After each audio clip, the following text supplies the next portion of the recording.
Hi everyone, thank you for joining me for Scorpio season, my talk about Scorpio season. A few days late, like last month. I apologise for that. I have been working on it for the last few days.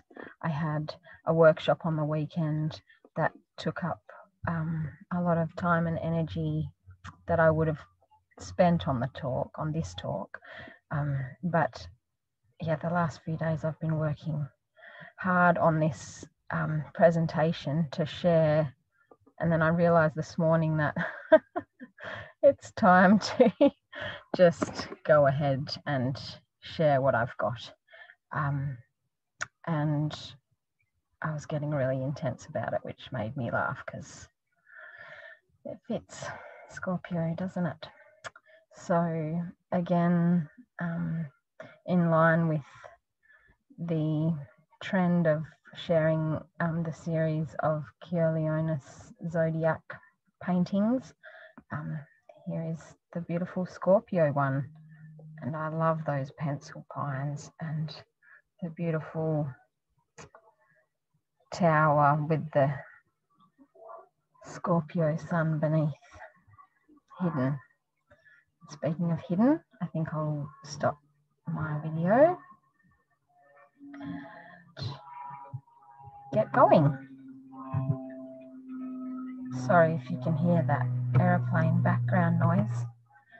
Okay, so Libra season, I don't think I actually mentioned perhaps the most important thing about Libra season, in fact, for this year at least, is that it was the third quarter square to the big Capricorn moment in January. So as the sun came through Libra to square Capricorn, it was sort of like, I mean, I did have the aspects, but I didn't speak to those. So I apologize for that. But here we are in Scorpio season and times continuing to unfold. And we are now in the Libra lunar cycle and the Mars-Pluto solar cycle at the point of this year in which they overlap. So the sun's ingress into Scorpio was on the 23rd of October, and the sun immediately applied to conjoin Juno and to oppose Uranus. And Mercury's inferior conjunction with the sun, or the cazimi, was on the 26th of October, a couple of days ago. That was the retrograde midpoint for this Mercury retrograde in Scorpio Libra. We find Mars in a love sandwich between Black Moon Lilith and Eris, and Venus is separating from the mutable cross, or has separated, I should say, from the mutable cross now. And the moon at the time of the ingress was waxing in Capricorn and is now in Pisces. So we're heading quickly towards the full moon on the weekend.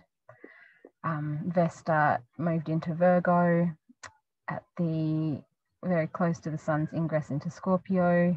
And this morning, an interesting thing that I got up and I was reading a Peter Kingsley book, and it talked about justice. And then I went on some kind of weird loop, like I do when some kind of idea comes to me, and I just look at like different asteroids and things. Anyway, I came across the asteroid Nemesis being at 0 Scorpio conjunct Mercury retrograde overnight and this morning, which I thought was interesting given what we're kind of looking at in the astrology this year, and how things with Eris and Eris being square to Pluto, and all of the Capricorn things going on and all of the Aries things going on, and how Nemesis, as the goddess of retribution, who sort of brought a kind of recalibration when it was felt that Themis's laws hadn't been followed, you know, the justice was not being done, and so Nemesis was the one to sort of enact the retribution. So here's one of many paintings by Monet, Houses of Parliament, done in 1904.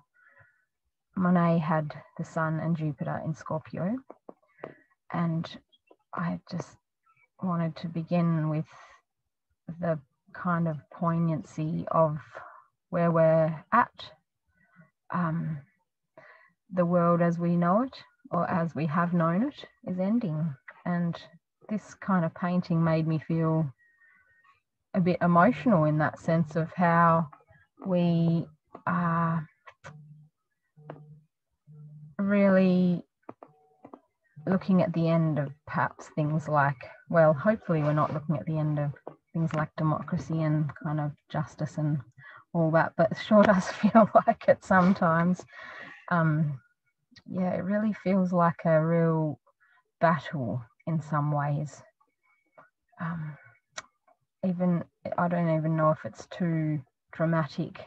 It's the season for drama, Scorpio season, so I'll just say it, like a battle between good and evil in a way. And I don't want to point to anyone in particular as evil, but and that sort of brings me to this slide, which we've sort of been seeing the increasingly intense division and polarization, with the mutable cross involving the nodes and Neptune and the personal planets crossing through Virgo.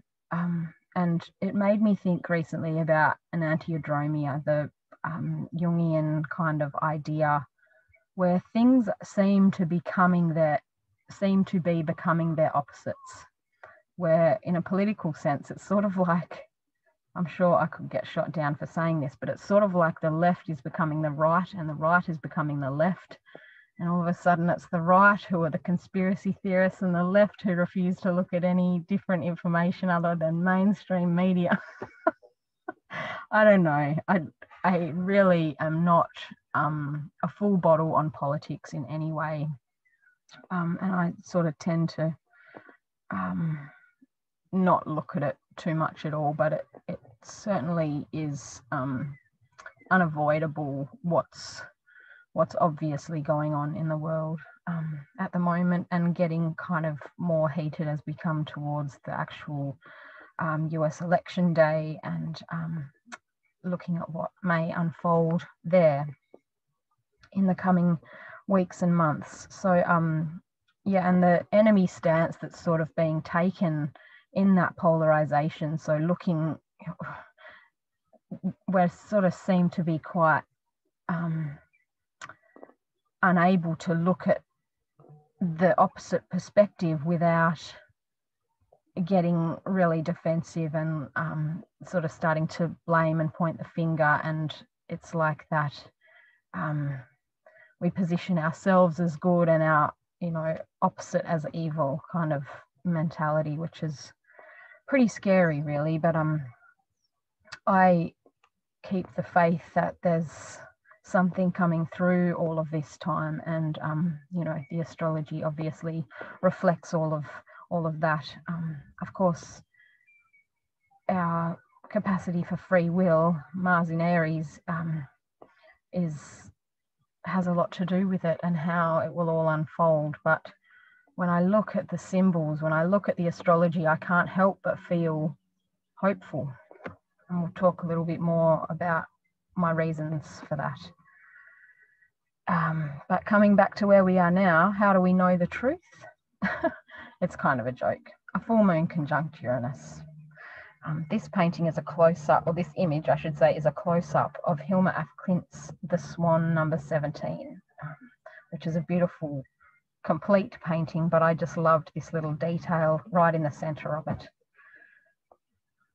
I want to talk a little bit about Hilma af Klint as well in a few slides time briefly.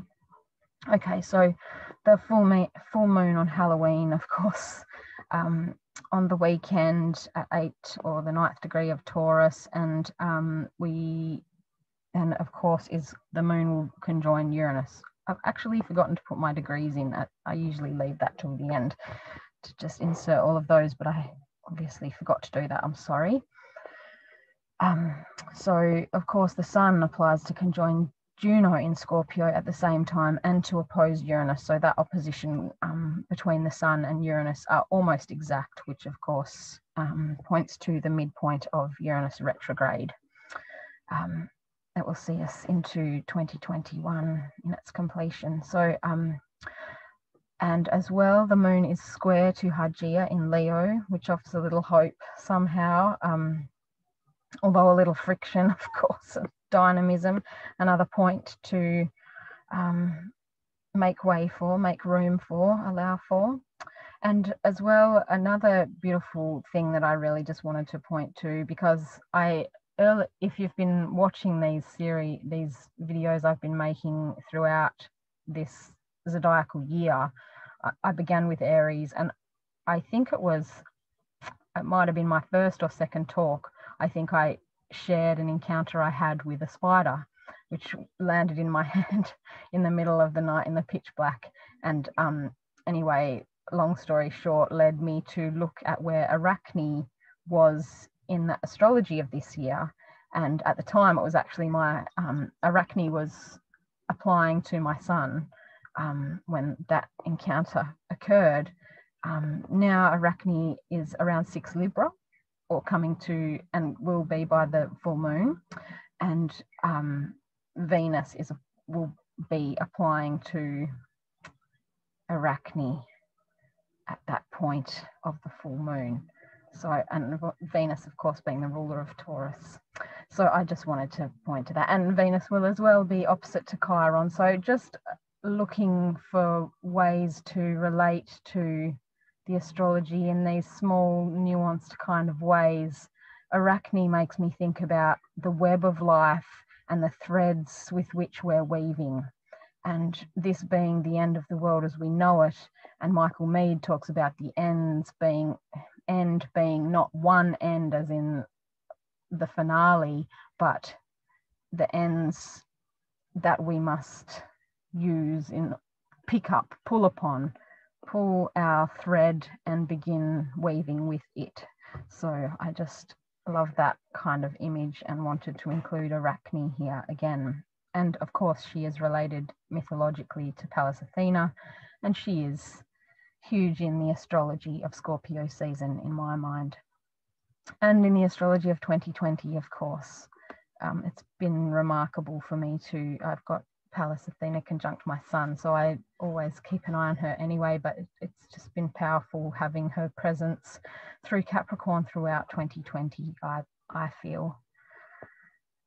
Mercury retrograde, of course, is pretty much now square Saturn, having just entered retrograded back into Libra this morning, and also will apply to oppose Eris retrograde again, although that will not complete that opposition, as Mercury will station direct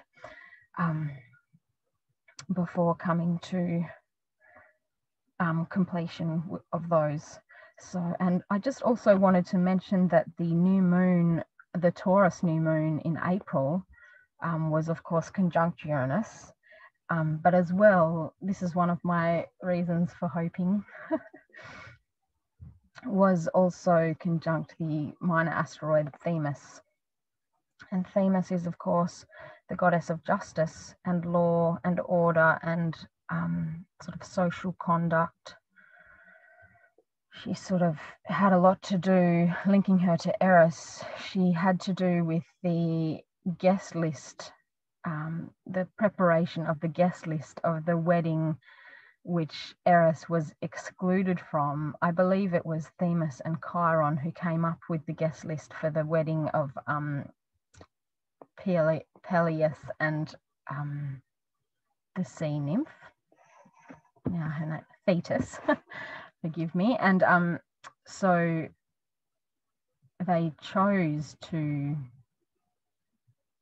exclude Eris from that very important weddings, and of course that was the beginning of the Eris turned up uninvited, as of course would the goddess of discord, disgruntled, and cast the golden apple at the feet of the goddesses marked to the fairest.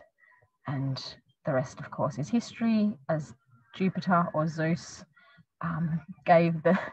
delegated the job to poor Paris, who was, of course, the Prince of Troy, and made his decision based on perhaps hormones, as young men are wont to do. And then the Trojan War ensued after he decided to take up Aphrodite, or Venus's offer of the most beautiful woman in the world, Helen of Sparta, who was already married. And yeah, so the rest is history, of course. So little bit of mythological background there, but in terms of what it might mean, well, we may see under the light of this full moon unexpected revelations.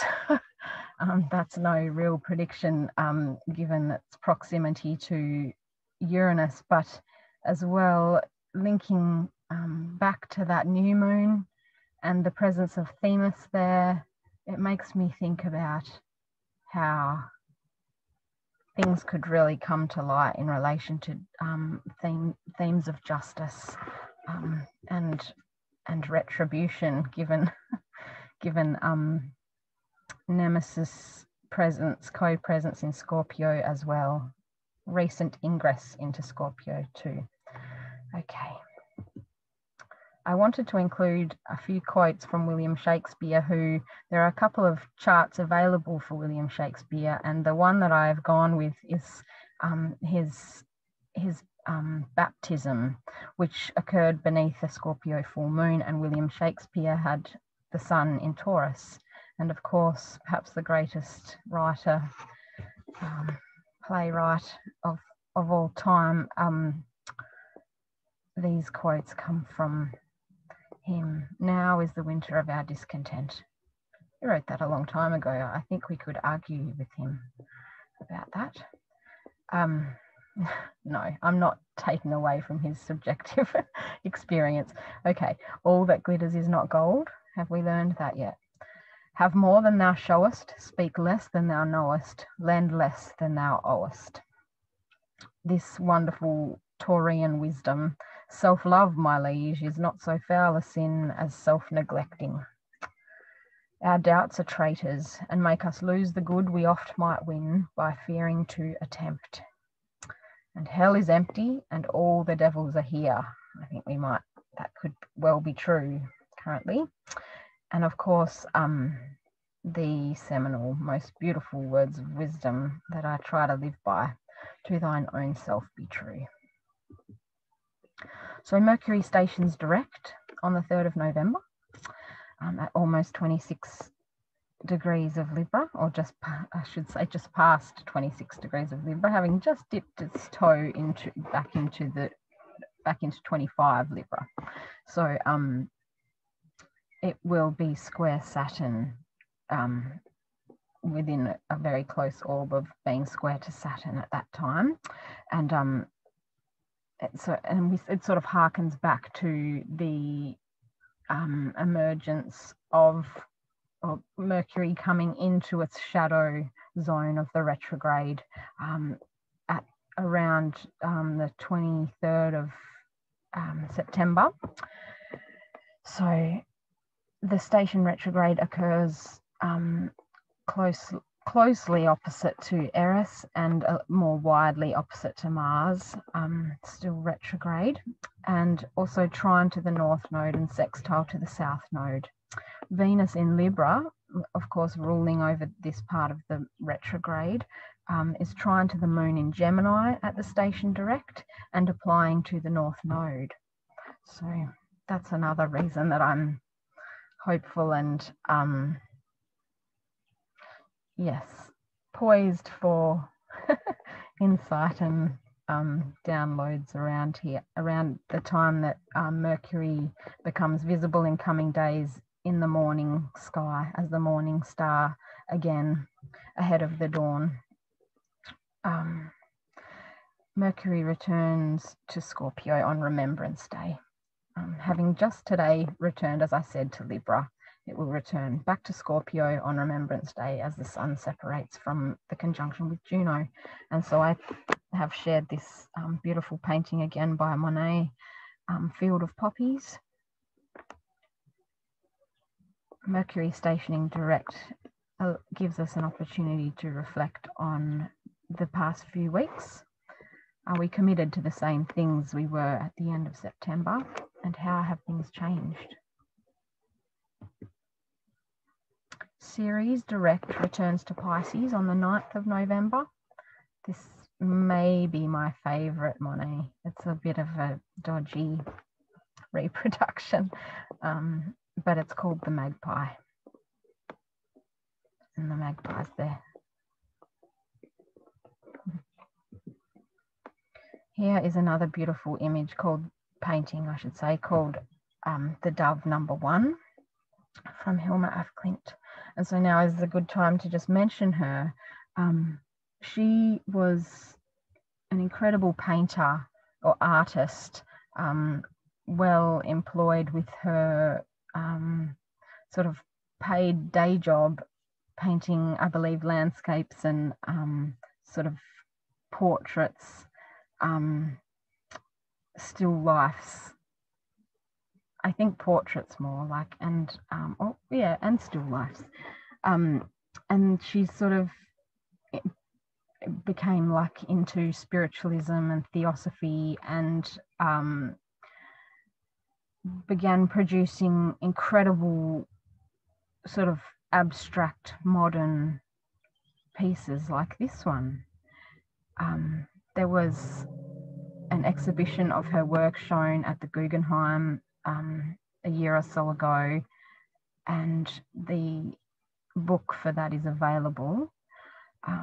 It's called Paintings for the Future, and she is sort of being celebrated anew as the release of a film about her, and now it escapes me. I can't believe I didn't write it down to share. So there's a new film about her, a documentary been made and just been released in the last couple of weeks. I cannot find a release date for Australia, and I can't seem to buy it, so I haven't actually seen it yet. It's not available through Amazon or anything else in Australia that I can find, unfortunately, yet. But certainly available in the US and Europe. And I think it looks really interesting in that it's sort of pointing to her being like the mother of this kind of modern art, being compared to Kandinsky and Mondrian, who have been always called the fathers of that movement, the art movement. But this image, I mean, there's just so many. It was really hard to choose, like to not put all of her beautiful paintings in because they're incredible. And I spoke to an art professor who saw this show at the Guggenheim, and he was telling me how the paint is so thin on the canvas, so it's like translucent. It's like they're really big, a lot of her paintings. And yes, very thinly applied paint that gives it like this spiritual kind of dimension. And this painting was created in 1915. Sorry, I'm not giving an art lecture. I don't mean to do this, but I just feel like it's relevant in some bizarre, abstract way. I just want to point to this double helix and this spiral at the center of this, because there was no awareness of like the DNA double helix or anything else at the time that this painting was made. And yeah, I just think she was incredibly attuned to something amazing, and I just applaud her so much. I think she did some beautiful art, and she didn't want for it to be shared until 20 years after her death, I think, in her home country of Sweden, but it was not to be shown outside of her country for 40 years, I believe. I haven't actually found that information in the book yet, but I believe that's correct. And she wrote instructions for it to be shown, and she sketched and described a building for her exhibition to be held with the white spiral like the Guggenheim has. So she sort of had that premonition of and directed that her works be shown, exhibited in that particular building. So I think all of that is detailed in the film. If you haven't seen it or heard about it, it's I think it would be really worth finding it. Anyway, so back to astrology. Venus moves from 24 Virgo through Libra and into Scorpio throughout this Scorpio season. Has already passed its quincunx with Eris, trine all the Capricorn Eucopia goings on, that cycle that of course began in December 2019. The exact trine to Saturn on the 24th of October has passed now. Continues to separate and unfold. And the midnight Mars retrograde opposition. So Mars, where I live in Western Australia, this will actually be at midnight. So I've got the date there as the 9th to 10th because it is, I believe it's at 11:59 p.m. on the 9th that this is precisely exact Mars retrograde opposite to Venus in Libra. So that's really amazing.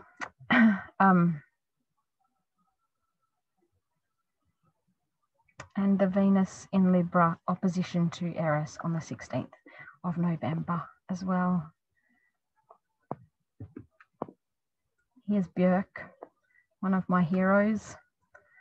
This lyric comes from her song The Gate. My healed chest wound transformed into a gate where I receive love from, where I give love from. Björk had Sun, Neptune, Moon rising in Scorpio, though I'm not sure that the birth time is accurate, but seems to fit to me. I think it's a rectified chart on astro.com. So, and the image comes from, the photo is taken by Jane Brown in 95. So Venus in Libra, ingress is Libra tomorrow, and will apply to oppose Chiron retrograde, which is exact just ahead of the full moon on the 2nd of November. And that cycle began on the 10th of February, where Venus conjoined Chiron in Aries. Venus will sextile Hygeia at 13 Leo, and that cycle began on the 4th of September, not too long ago.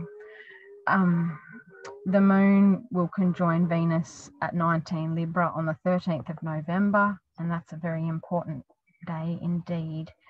And that will be the solar plexus chakra moon gate that I spoke about during my Libra talk. And a lot to do with that feeling into what's core for us. I've left a little squiggle there in order to try and elaborate on that, and it left my mind to return to that. So I haven't even looked at my own notes around that solar plexus chakra moon gate from the last couple of cycles. But yeah, feeling into that centrality of our being. Below, we've come, at the moment, we're still within the heart chakra moon gate, and as we come to this dark moon conjunction with Venus on the 13th of November, we'll shift into that solar plexus area, so dropping down and finding ways to release old ways of being that no longer serve us, to drop and let go of these parts of us that correlate to our solar plexus chakra, which I think is certainly an individual kind of experience. The third quarter square to Capricorn begins on the 16th of November following the new moon. The exact square to Pluto, oh, I haven't put the dates there. I think that's because they're all so close together, of course. So yeah, beginning on the 16th of November, the exact, yes, that's right. I remember how I wrote it now. Exact square to Pluto at 22:55, exact square to Jupiter, 23:25, and exact square to Pallas Athena, 23:52. And then the exact third quarter square to Saturn on the 19th of November, a couple of days later. This image, oh, I didn't write it. It's Venice. It's Claude Monet again, and I haven't actually put my footer in. I do apologise, but of course it's a fuzzy Venice by Claude Monet, and I love it. Mars, of course, will station retrograde on the 14th of November. So I probably should have, I've mixed up my slides a little bit there. I've just followed Mars from Venus, but I'm going to go back to the 13th of November in a minute. Of course, that happens at 15 degrees and 14 minutes of Aries, and Mars stationed retrograde at 28 degrees of Aries on the 10th of September. Aspects have been made by Mars to Saturn, Pluto, Jupiter, Pallas, Athena, Eris, Black Moon, Lilith, and Mercury, and Venus, of course, bringing in that relational, so that actually I meant to include this in this slide as well, that Mars, the retrograde has coincided with the square to Venus and now the opposition to Venus, and adding, like, bringing in the relational component to the Mars retrograde. Of course, being in Aries, which is all about I am, and the self-oriented, and the opposition of Venus in Libra, in domicile, where she loves to be, and thinking about our significant others as we reflect upon what this Mars retrograde has meant for us all in a personal sense, not just in the mundane sense. So what has changed in terms of our desires, drives, and ambitions? That's all about me. And how has conflict, inner and outer conflict, changed us over the past weeks and months? And what have the past 2 months allowed or forced us to reflect upon as we've been up against it, pushing in one direction and being thwarted or frustrated, as the case may be, with the Saturn involvement and all the rest? Oh, the painting is the reflection in Lake Misaka in Kai Province from Hokusai, of course. And I think it's my favourite one of his, maybe. I love it. I love the reflection. And he had Mars Vesta in Scorpio, and he was also born close to the Eris-Pluto conjunction in Sagittarius, which I'm about to talk about. Once I touch on Cellini, who, this incredible sculpture of Perseus with the head of Medusa, and he's actually standing on the body of Medusa, which is found in Florence in Italy. It's remarkable for its brutality, beauty, and integrity. And I actually didn't, again, I've forgotten my footer, so it would have been worth obsessing for a little bit longer, but I got freaked out by the timing and how we were almost a week into Scorpio season. But Cellini did have a very powerful Scorpio stellium, like I think at least 5 planets in Scorpio, many personal. So forgive me for not having those details there for you, but it's worth looking at Cellini's chart, because the story goes with this amazing sculpture was it's bronze, and at the time bronze had sort of gone out of fashion for sculpting, and nobody believed that Cellini would be able to create this piece in a bronze, in one complete piece, but supposedly he did, and it required that he burn his furniture in order to keep the fire, to make the bronze hot enough, and then adding pewter and cutlery and things like that into the mold as the fire was burning, in order to keep, because as you can see, I mean, it's a bit hard to see on a 2-dimensional image, but this, he is holding the his arm holding the head of Medusa up higher than his shoulder height, sort of thing. Like the way that that sculpture sort of defies gravity and defies logic, and it seems impossible, but he did have a patron who backed him despite not believing he'd be able to do it, and it is positioned in a very prominent place adjacent to Michelangelo's David. So yeah, it's really amazing. It's an incredible piece, and the sort of obsession with getting something right, Cellini, amazing. And it's brutal too. I mean, it's a heartbreaking piece. Okay, so this brings us to thinking about Medusa related to Pallas Athena and the Pallas Athena Jupiter Pluto conjunction, the third one for 2020. So the prior conjunctions in 2020, well, of these three for a long time, well, if ever. I mean, I haven't actually looked at if these three have ever conjoined in the past, but I do think about it in relation to Eris very much, in relation to the Pluto Eris cycle.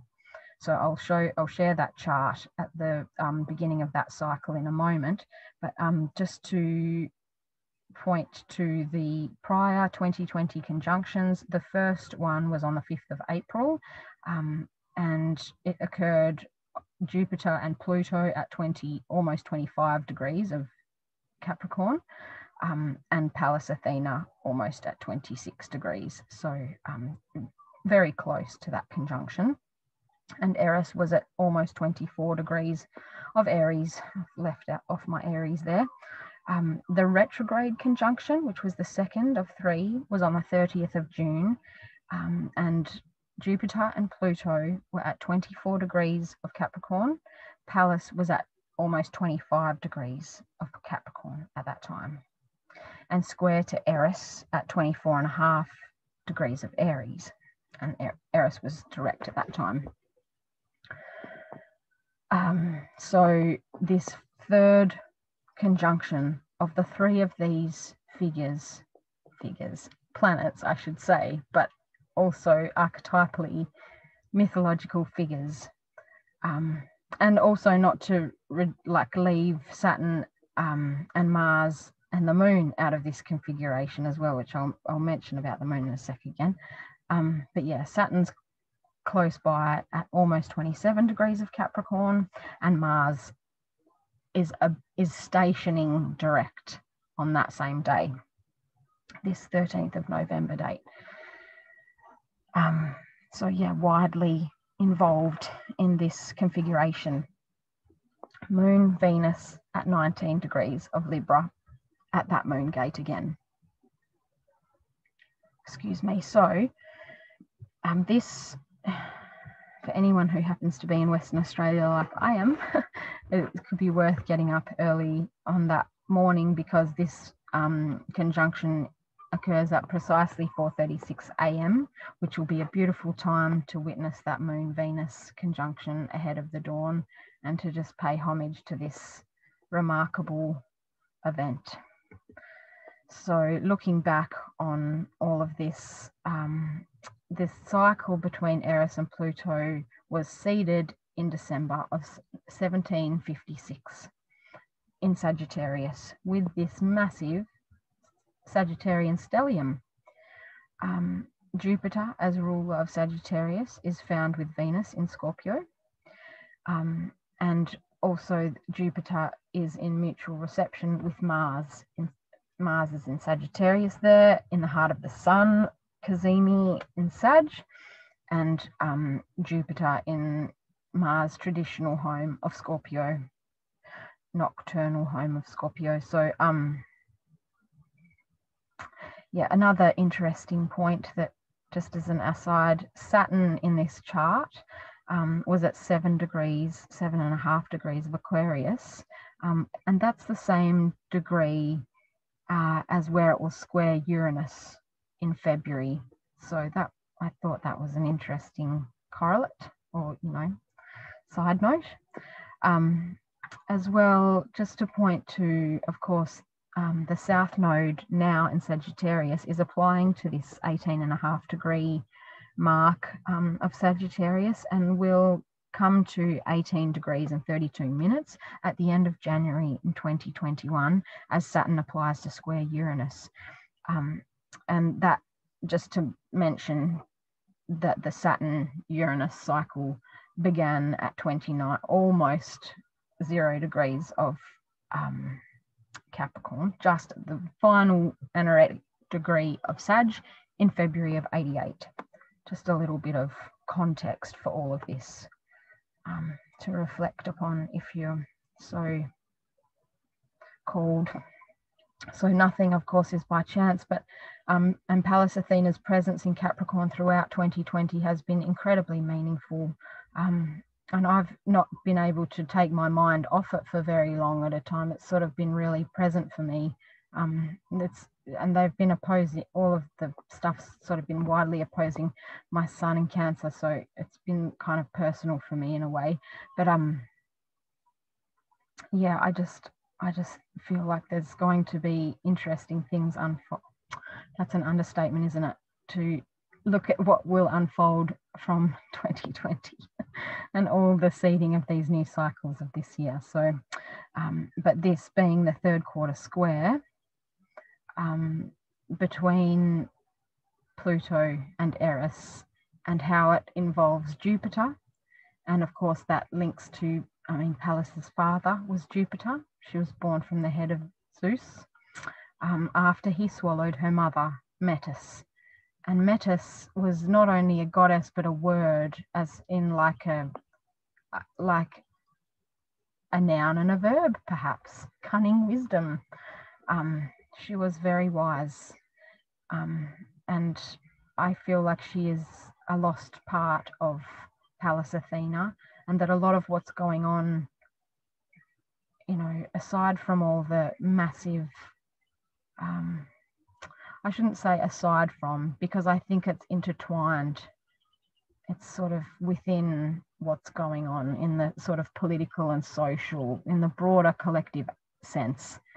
There is this justice, wisdom approach that we need to remember about this, and looking at how this cycle will complete. So the conjunction of 1756, there were several squares around 1907, there were several oppositions around 1976, and now we are at the several waning squares 2019, 2020, 2021 between Pluto and Eris, and then the cycle will complete and renew in 2115. So it's a while away. But what will we see? How will it end? How will this cycle complete? Will be very interesting to watch unfold over the coming years, decades. But this is the first difficult aspect for which we have been conscious of Eris's planetary existence. So that's important too. And looking back just broadly, this Sagittarius cycle seems to correlate with issues around oppression and slavery. And the previous cycle that was renewed in 1756 seemed to correlate with the witch burnings. I'm still researching all of that, but just as a broad suggestion, if anybody's interested in that, it's quite, it's compelling kind of looking at these things. So Eris has a dual nature. She is, of course, goddess of strife and shit stirrer extraordinaire, but her dual nature is one, to me, it feels like Empedocles' love and strife, the way, the dynamism that births the world. She was mother to many challenging children. And that's interesting too. But yeah, she's also to do, I think it's Hesiod talking about her competitive, that competition aspect of her. And I think Stephen Forrest relates to her a lot in that way, which I like. I see that too, that as we sort of see what others are doing, we can become more creative, and it spurs us on in a way to great things, which may be another way to relate to Eris in our charts. And Pallas Athena's archetypal reunification with her lost parts. That to me is a big part of her presence in Capricorn through 2020. Medusa and Metis being, of course, her lost parts. I didn't mention that Medusa is, of course, on her Aegis, and Medusa, she turned Medusa into the Gorgon, and then she sent Perseus to kill her. Well, she didn't send Perseus to kill her, but she aided Perseus in killing her, and so did Mercury. So that was a sad kind of separation. But perhaps in some ways, and this is what's interesting to me about Pallas Athena and Metis, who has this kind of prophetic knowing, and Medusa, who's like a dark aspect of the feminine. There's like so much unknown that we can't possibly know, but Pallas, in her wisdom, sort of acts from a faithful kind of place inside of her. And even though people may never understand her actions,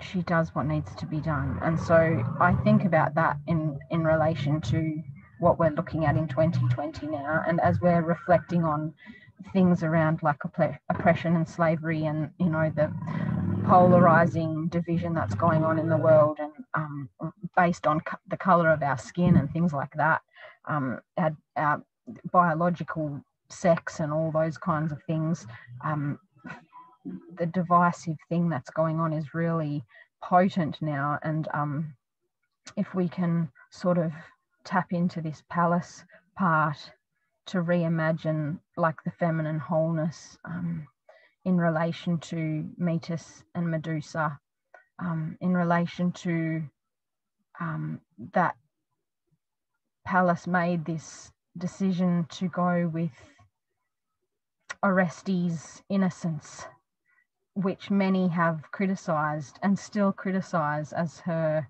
betrayal of the feminine. But I don't think it was quite that simple somehow. Or maybe it was a very considered, difficult, but important decision that needed to be made. And we're sort of seeing how that unfolds now, which leads to this kind of point of healing the wounds and understanding the painful necessity, with a capital N, as in the goddess necessity, of things as they have been. And all that, I mean, that's a very difficult thing to approach, because so much suffering continues and has been done to people. There's been a lot of injustice done. How will it all end? Well, we'll see, won't we? Or maybe we won't in this incarnation, but... So the Scorpio New Moon on the 15th of November at 23 degrees of Scorpio, separating from Juno, a new lunar cycle ahead of the Sagittarian solar cycle. I think it's a good time to reflect upon what Scorpio calls us to, which of course is depth and intensity, complexity, psychology, all those kinds of things, as well as like sex and death and taboo. And to me, reflecting on this, I was struck by the idea that it's death that gives us meaning. It's death that leads us into Sagittarius, you know, into making life meaningful. Life would cease to be meaningful if it went on forever. There'd be no reason to find meaning in it if it was... Anyway, I'm talking a lot, aren't I? Waxing lyrical. So Mars is stationary at this point, but direct. The sextile to Pallas I jumped over, and Jupiter, and as well more widely Saturn and Pluto, and the quincunx to Eris retrograde. Yes, it's a very potent new moon. The trine to Hygeia, Mars being trine to Hygeia in Leo, and applying to harmonious aspects with the lunar nodes, adding another dose of hope to the situation. And Venus applying to oppose Eris retrograde and being square to Pluto as well. This amazing Scorpio rising human being, Mars Sun conjunction in Aries and Pluto in Cancer, Venus Saturn North Node in Aquarius, Moon in Leo, square series in Taurus, glorious dynam. I loved this quote. The future depends entirely on what each of us does every day. A movement is only people moving.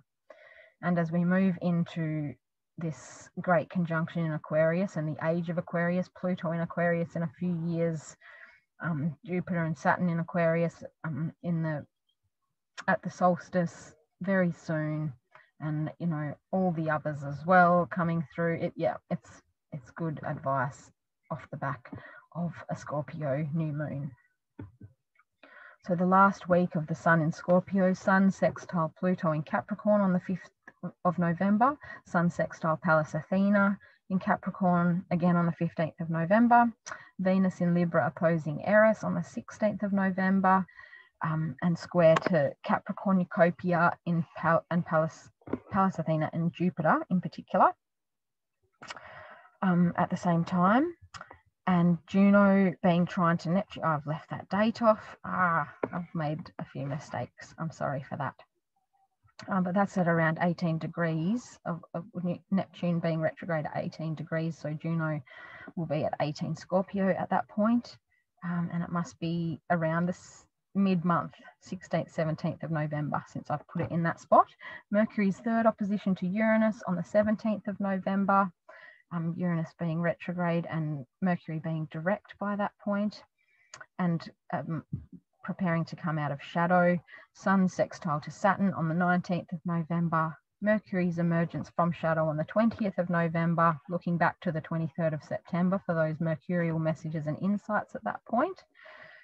And the Sun's ingress into Sagittarius on the 22nd of November. This long quote from A Separate Reality by Carlos Castaneda. I've shared it once before, but I was going to read it and I didn't. And I always regretted not doing that. And I think that must have been at the Scorpio full moon in Taurus season, because it always brings this up for me. So this amazing painting from Scorpio New Moon person, Georgia O'Keeffe. Her birth time is not 100% reliable, but the chart that I have seen has her Scorpio New Moon conjunct Jupiter and Mercury retrograde rising in her chart. She did this painting called Cow's Skull, Red, White and Blue in 1931. Very Americana kind of image, kind of painting. Okay. Once you decided to come to Mexico, you should have put all your petty fears away, said Don Juan very sternly. Your decision to come should have vanquished them. You came because you wanted to come. That's the warrior's way. I have told you time and time again, the most effective way to live is as a warrior. Worry and think before you make any decision, but once you make it, be on your way, free from worries or thoughts. There will be a million other decisions still awaiting you. That's the warrior's way. I do believe that, Don Juan, at least some of the time. It's very hard to keep on reminding myself, though. A warrior thinks of his death when things become unclear. That's even harder, Don Juan. For most people, death is very vague and remote. We never think of it. Why not? Why should we?